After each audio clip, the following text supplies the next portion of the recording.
வழிகாட்டியாய், தலைவனாய், தோழனாய் வழிநடத்திய தலைவன் தற்போது மேலா துயில் கொண்டு மேலா துயரில் ஆழ்த்தியிருக்கிறார். கண்ணீர் மல்க தொண்டர்கள் அஞ்சலி செலுத்தி வருகின்றனர்.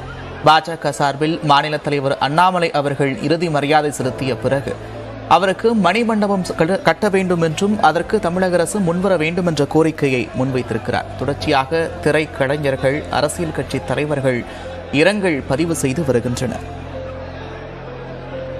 கோயம்பேடு பகுதி முழுவதும் முழுமையாக ரசிகர்களால் சூழப்பட்டிருப்பதால் அந்த பகுதி போக்குவரத்து நெரிசலில் சிக்கி தவிக்கிறது. இதனால் மக்கள் மாற்றுப் பாதைகளை பயன்படுத்த வேண்டும் என்ற கோரிக்கையை சென்னை பெருநகர போக்குவரத்து காவல்துறையும் தெரிவித்திருக்கிறது. தொடர்ச்சியாக நீண்ட வரிசையில் காத்திருந்து ரசிகர்கள், தொண்டர்கள் அவர்களுடைய தலைவனுக்கான இறுதி மரியாதை செலுத்துவதற்காக காத்திருக்கிறார்கள். அந்த பகுதி கண்ணீர் கடலில் காட்சியளிக்கக்கூடிய காட்சிகளை பார்க்கிறோம். தற்போது திரைக்கலைஞர் திரு அர்ஜுன் அவர்கள் இறுதி மரியாதை செலுத்தி வரக்கூடிய காட்சிகளையும் பார்க்கிறோம்.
எத்தனையோ கோடி உள்ளங்களின் அன்புக்கு சொந்தக்காரர், அள்ளித்தரும் பண்புக்கும் அரவணைப்பு தலைமை பண்புக்கும் தனக்கே உரிய பாணியில் கொண்ட மேம்பட்ட மனிதர், பிறர் பசியை தன் பசியாய் உணர்ந்த உன்னத மனிதர் என்று தன்னுடைய இரங்கல் குறிப்பில் திரு சிவகார்த்திகேயன் அவர்கள் குறிப்பிட்டிருக்கிறார்.